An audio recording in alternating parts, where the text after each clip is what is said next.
¿Cuántas veces hemos orado con fe esperando que Dios nos responda y muchas veces pasaron días y no sentíamos la respuesta de Dios? Pastor Joel Flores ya está aquí con nosotros para, a la luz de la Biblia, responder estas preguntas. Pastor, ¿cómo está? Muy bien, gracias Denise por acompañarnos siempre aquí, haciendo la introducción de los temas de cada semana. Y sabes que el tema de hoy es interesante, ya que la espera desespera. Cuando tú pides algo, quieres una respuesta inmediata. Y vivimos en un mundo donde queremos las cosas en nuestro tiempo. Rápidas, ¿no? Y fíjate, la tecnología nos ha llevado a tener una respuesta a solo un clic. Necesito información, voy a un clic, tengo la respuesta. Las cosas hoy son cada vez más rápidas, que parece que la demora no hace parte de nuestro cotidiano. Nos desespera esperar. Por eso muchas veces estamos ahí pendientes a ver por qué Dios no nos responde. Y allí viene nuestra frustración, porque queremos que Dios pueda reaccionar en nuestro tiempo y como nosotros queremos. Y confundimos silencio con ausencia. O sea, Dios no me responde, Dios está ausente. No, no, no. Dios puede estar en silencio y presente. Exactamente. Y a veces confundimos eso.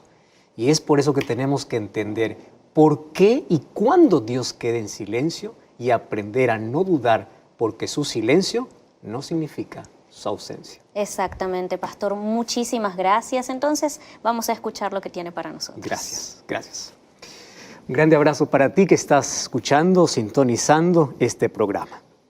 Bienvenido una vez más, esto es Libertad Sin Límites. Me alegra de que tú puedas estar allí, del otro lado, del otro lado de esta pantalla, para poder juntos estudiar una vez más la Biblia y encontrar respuestas que siempre tenemos en la vida.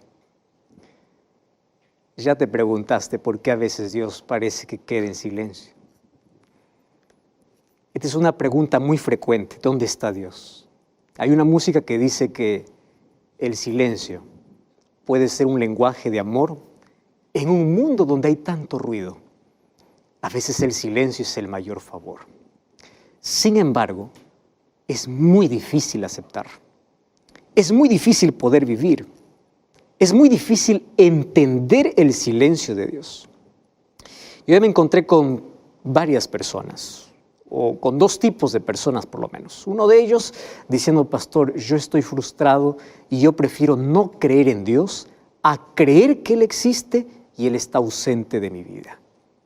Alguien me contó una historia muy triste. Cuando él tenía 7 años de edad, toda la familia era cristiana, él también era cristiano. Y dice, usted no sabe cómo yo oré a Dios pidiendo que pueda traer sanidad a mi padre. Oré, clamé, lloré. Yo apenas tenía 7 años de edad. La iglesia oró. Y después de orar unas semanas, mi padre falleció. También la iglesia oró por otra persona que no era ni siquiera creyente. Una persona que no tenía el temor de Dios, una persona mala. Mi padre era una persona buena. Y cuando la iglesia oró por esa persona mala, esa persona se restauró. Y me decía, ¿cómo yo voy a creer en Dios cuando parece que la gente buena sufre más y el malo parece que Dios lo restaura? Yo no quiero más creer en Dios. Prefiero creer que Dios no existe a creer que Él existe y Él permaneció en silencio cuando yo más lo necesitaba. Esa es la frustración de un grupo de personas que dicen, yo no quiero más creer en Dios porque se confunde el silencio con la ausencia de Dios. Es muy difícil comprender la soberanía de Dios. ¿Qué cosa es soberanía de Dios? Dios es Dios y Él determina y Él sabe qué cosa es lo mejor para nuestra vida. En cambio, encontré a otra persona diciendo, gracias a Dios que no respondió mi oración. Gracias porque Dios frustró mis planes. Y aunque lloré y le pedí y Él no me respondió, porque si Él me hubiese dado lo que yo quería, hoy estuviera sufriendo.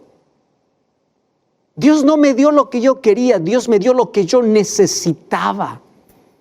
Y lo que yo necesitaba no era lo que yo quería en ese momento. Lo que yo necesitaba era conocer mejor que Dios tenía un plan para mí, mucho más allá de mis deseos, de mi capricho, mucho más allá de mi pedido que en ese momento era. Y aunque yo lloré en la amargura, en la desesperación, en la decepción, en la frustración, sabiendo que Dios no me escucha, hoy le agradezco a Dios porque en el tiempo comprendí por qué Dios no me respondió. ¿Cómo poder comprender esto? Algunas personas agradecidas porque Dios no les escucha y Dios les muestra mejores planes, y otras personas que siempre se quedan con la incógnita, ¿por qué Dios permitió? Por eso te digo que no es fácil aceptar el silencio de Dios, o no es fácil ni siquiera entender todas las respuestas que Dios tiene para nuestra vida. Hay una cosa que tenemos que entender. El silencio de Dios es una respuesta para todo ser humano. Porque en el silencio es donde el ser humano aprende dos cosas. Aprende a esperar. Estamos acostumbrados a que las cosas en la vida puedan salir en nuestro tiempo, bajo nuestro deseo, bajo nuestro capricho. La tecnología y el avance tecnológico en varios aspectos de la vida nos ha favorecido para que las cosas puedan ser rápidas. Y queremos que Dios también responda de esa manera. No nos gusta esperar. Sin embargo, el silencio de Dios nos enseña a esperar en la vida. Y otra cosa que nos enseña el silencio es que nos enseña a confiar. Confiar que Él tiene mejores planes para nosotros. Confiar de que nosotros no sabemos todo. De que nosotros apenas vemos un pequeño espacio, pero Dios ve toda la historia. Y Él sabe que lo que hoy nos puede dar, luego nos puede perjudicar. Pero otra vez, esto no es fácil y esto no es sencillo de poder entender. Sin embargo, hay algo que tú tienes que saber en cuanto a la oración. No desistas de orar. No dejes de orar. Porque la oración ya es la respuesta para cada problema de la vida, aun cuando Dios no responda como tú le pides. Tú puedes decir, pastor, ¿cómo es posible que la oración y la respuesta sin tener respuesta?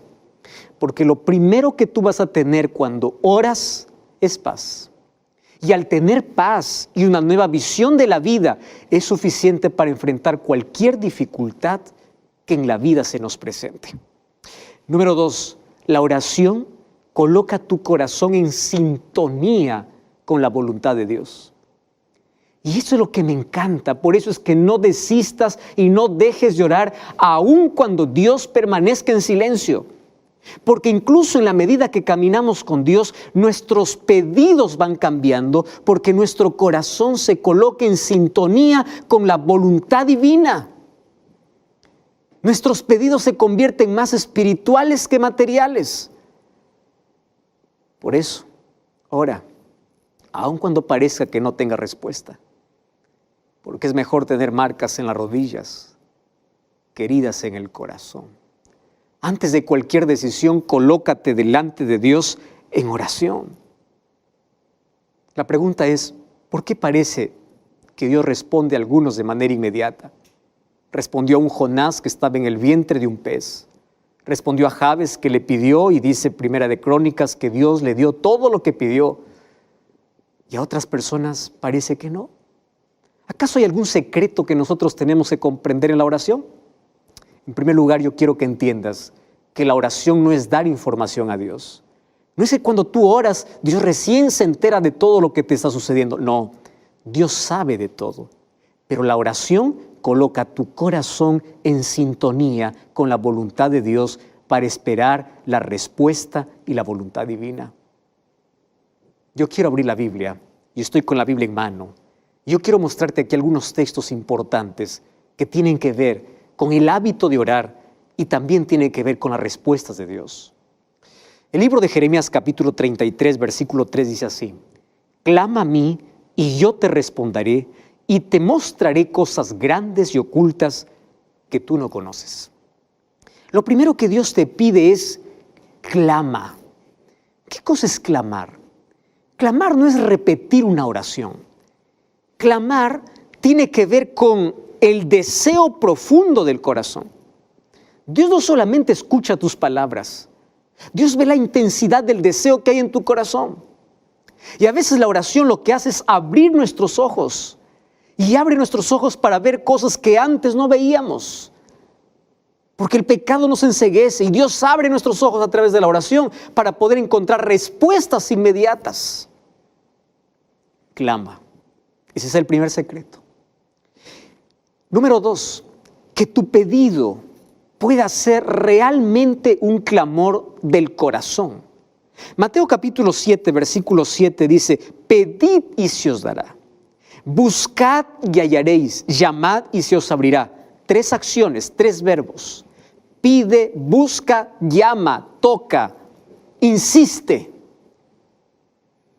Entonces aquí tú no puedes ir a Dios con una oración que repites todos los días, con algo que tú aprendiste y todas las veces hablas y repites, sin que haya sentimiento, sin que haya realmente un verdadero deseo allí en el corazón.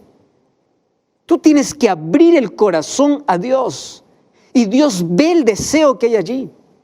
Número 2, el libro de Mateo capítulo 21, versículo 22 dice: todo lo que pidieres con fe os será dado. ¡Wow!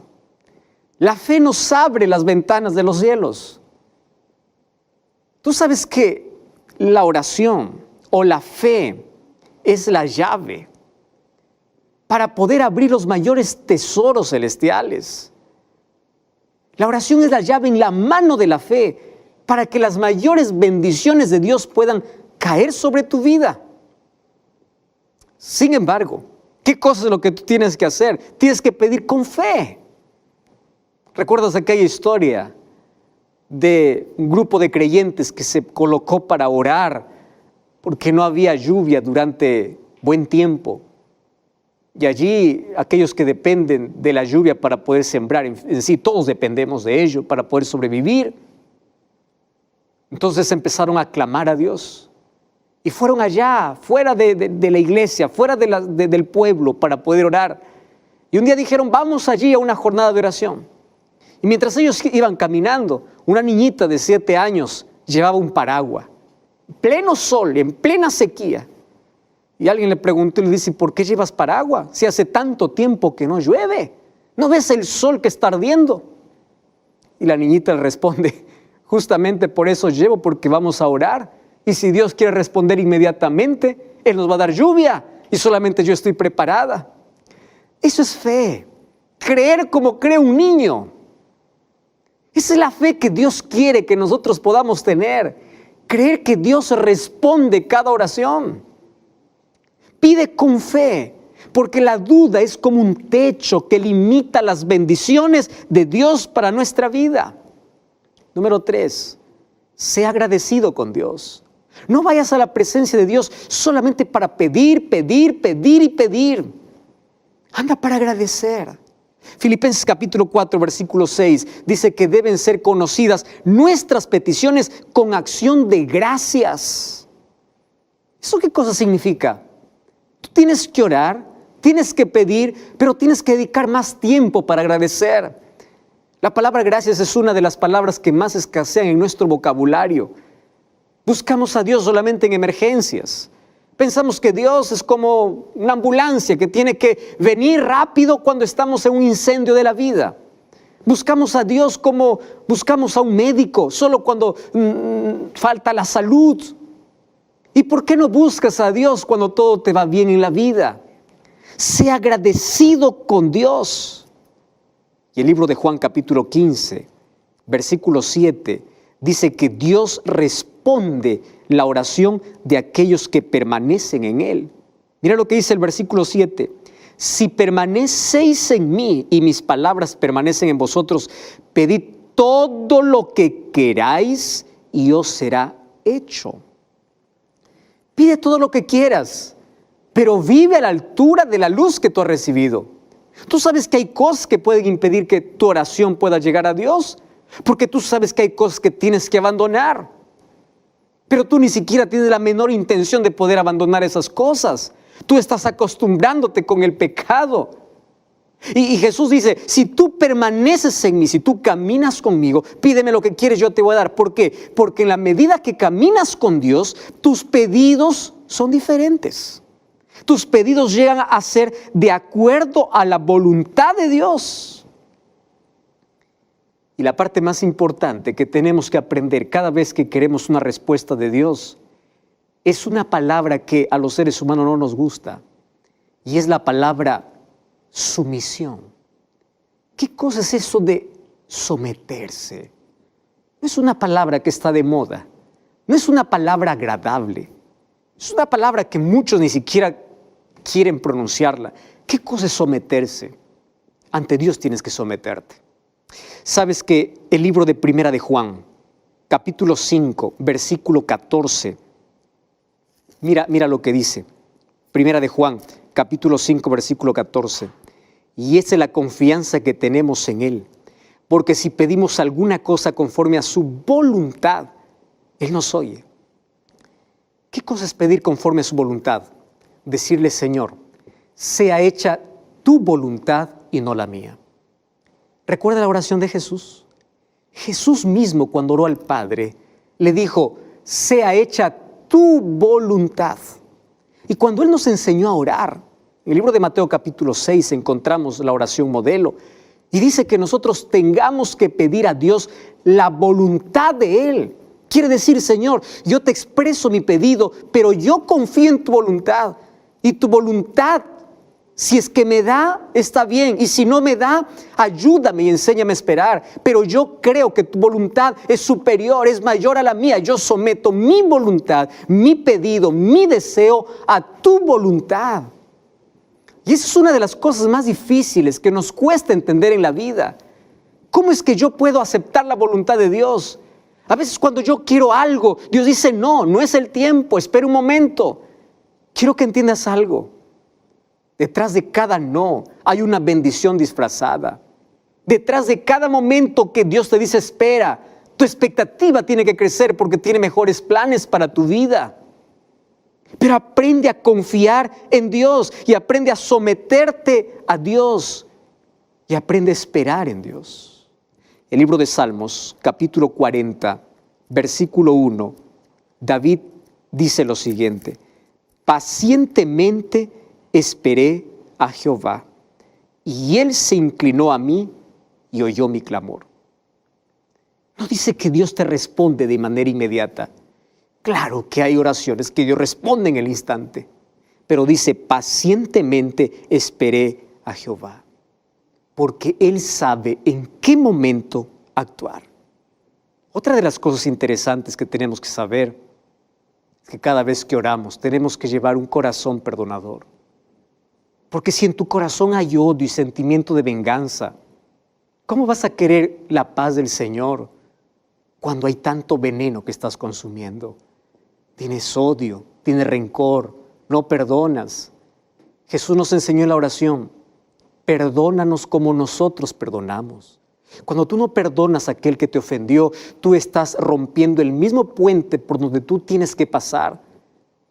Si tú crees que hicieron demasiadas cosas malas contra ti, recuerda cuántas cosas has hecho contra Dios. Y recuerda que todos somos falibles. Y claro que el perdón es un proceso. Claro que no es inmediato. A veces cuesta porque